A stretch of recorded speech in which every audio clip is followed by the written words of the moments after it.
ডিলিমিটেশনের মাধ্যমে বরাকের জনগণকে চরম বিড়ম্বনার মুখে ঠেলে দিয়েছে বিজেপি সরকার। শনিবার কাটিগড়ায় নির্বাচনী প্রচারে এসে সংবাদ মাধ্যমের সঙ্গে কথা বলতে গিয়ে এমনটাই জানালেন তৃণমূল কংগ্রেসের শিলচর আসনের প্রার্থী তথা প্রাক্তন সাংসদ রাধেশ্যাম বিশ্বাস। তার কথায় ডিলিমিটেশনের মাধ্যমে বরাকের উন্নয়ন স্তব্ধ করে দেওয়া হয়েছে ইচ্ছাকৃতভাবে, যার প্রভাব পড়বে এই আসন্ন নির্বাচনে। তার কথায় ডিলিমিটেশনের মাধ্যমে বরাকের 2টি আসন বাদ দেওয়া হয়েছে।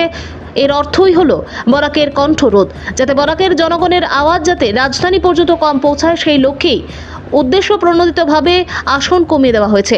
এবারে নির্বাচন হলো বিজেপির এসব জনবিরোধী নীতির বিরুদ্ধে প্রতিবাদের মাধ্যম। এই সরকার শুধু গাল ভরা প্রতিশ্রুতি দেয়, কিন্তু কাজে অশ্বডিম্ব, ফলে বরাকের উন্নয়ন নেই বললেই চলে।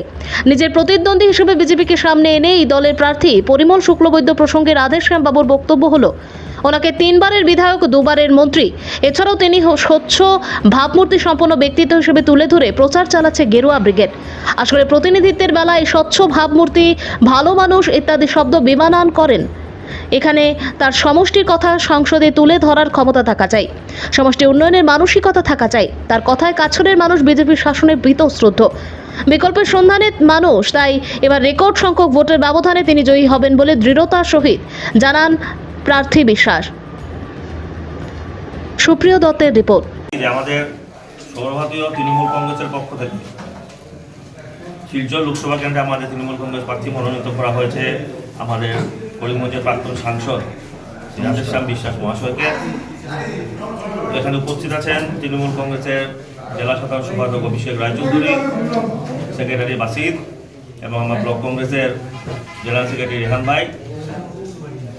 আমরা এতদিন ধরে কাছাড়ের সমস্ত জেলায় আমরা যতটুকু মিটিং করতে পেরেছি, আমরা গ্রুপ মিটিং করেছি, আমরা পদযাত্রা করেছি, এবং তার ফলে যেটা দেখতে পাচ্ছি যে আগামী 26 তারিখ যে নির্বাচন, সেই নির্বাচনে বিজেপির সাথে আমাদের ফাইট হবে এবং আলটিমেটলি আমাদের ক্যান্ডিডেটের যে গ্রহণযোগ্যতা এবং মানুষ যেভাবে আমাদের সভা সমিতিতে সাড়া দিচ্ছেন, আমরা আশাবাদী 26 এপ্রিলের এই নির্বাচনে আমাদের জিত অবশ্যম্ভাবী। এবং আমাদের কাছাড় জেলায় তৃণমূল কংগ্রেসের পক্ষ থেকে একজন রাজ্যসভার এমপি আছেন সুস্মিতা দেব মহাশয়া, এবং তিনি নির্বাচিত হওয়ার পর 2জন এমপি মিলে আমরা কাছাড়ের বিভিন্ন উন্নয়নমূলক প্রকল্প করতে পারবো। ইতিমধ্যে আপনারা শুনেছেন যে আমাদের ক্যান্ডিডেট এমপি থাকাকালীন এখানে রাজ্যের একটা যে ব্রিজ নতুন হচ্ছে, সেটাতেও উন্নয়ন অবদান আছে।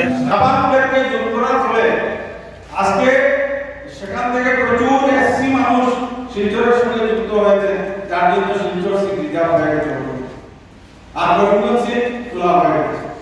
এই যে পরিস্থিতি এবং সবচেয়ে বড় কথা, আমাদের 2টা এমএলএ সিট আছে কমিয়ে দেওয়া হয়েছে। 3 লাখ, 3.5 লাখ, 2,80,000, 90,000 দিয়ে একটা এমএলএ কনস্টিটিউন্সি করা হয়েছে।